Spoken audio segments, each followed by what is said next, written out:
From 1988 to 1989, Japan was shaken by a series of gruesome crimes committed by Tsutomu Miyazaki. He not only brutally murdered little girls but also performed horrifying acts on their corpses. It took the police nearly a year to track down the killer, but when they finally found his hideout, what awaited them was a true nightmare. Thousands of horror videotapes, disturbing footage of the victims, and decomposing body parts had turned Miyazaki's house into a hell on earth. Perhaps most infamous serial killers have a haunting childhood filled with mistreatment, which contributes to turning them into monsters. Miyazaki was no exception. Born prematurely in August 1962, he had a congenital deformity. His wrists could not fully bend or rotate. Despite having a scholarly appearance and being described by those around him as quiet and gentle, his deformed hands made him different from others, turning him into a target of school bullying. Bullied and insecure about his appearance, Miyazaki rarely participated in social events or made friends. In photographs, his hands were never visible. He always hid them out of shame. Alone at home, he found solace in drawing and manga. Miyazaki was once an excellent student, consistently ranking in the top 10 of his class with the dream of becoming a teacher. However, in middle school, his grades plummeted, placing him 40th out of 56 students, causing him to fail the entrance exam for Meiji University and forcing him to attend a local junior college to become a photo engineer instead. The reason for his academic decline remains unclear, but it may have been influenced by his family. After being arrested, Miyazaki told the police, "If I tried to talk to my parents about my problems, they would push me away." Because of that, he distanced himself from his family.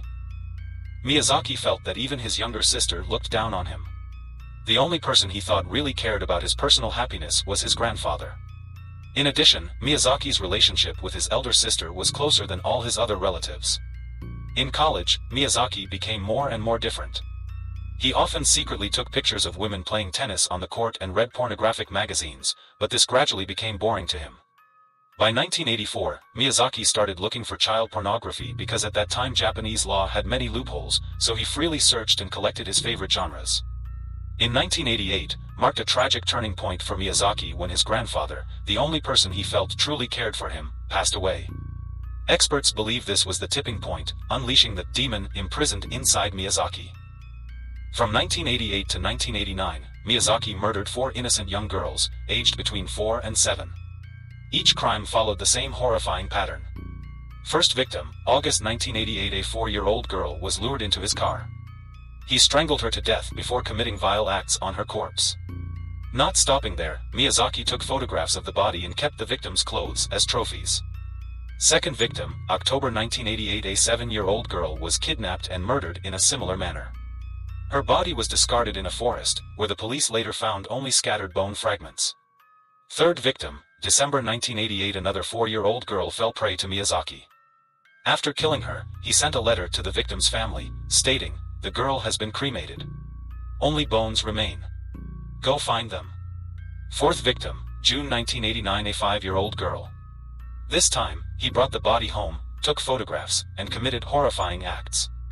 He even severed the victim's hands and legs, keeping them as mementos. After each murder, Miyazaki filmed the entire process of torturing, killing, and desecrating the victims' corpses. These tapes would later become the most horrifying evidence when the police searched his home. Miyazaki was arrested on July 23, 1989, but not because the police had tracked him down. Instead, he was caught when a man spotted him trying to lure another young girl and immediately reported him to the authorities. When the police raided his apartment, they could hardly believe their eyes. Over 5,000 pornographic videotapes, including scenes of violence, torture, and recordings of his victims. Boxes containing ashes and bones of the murdered girls. Threatening letters sent to the victims' families, some containing strands of hair and bone fragments. A collection of photographs showing the victims' corpses in grotesque poses. Investigators were stunned by Miyazaki's level of depravity. He was not just a serial killer, he was a necrophile and a true monster in every sense of the word. In 1990, Miyazaki appeared in court with a cold expression, occasionally giving a sinister smile. He claimed that he was controlled by a demonic entity and refused to take responsibility for his actions. The trial lasted nearly 20 years due to multiple appeals.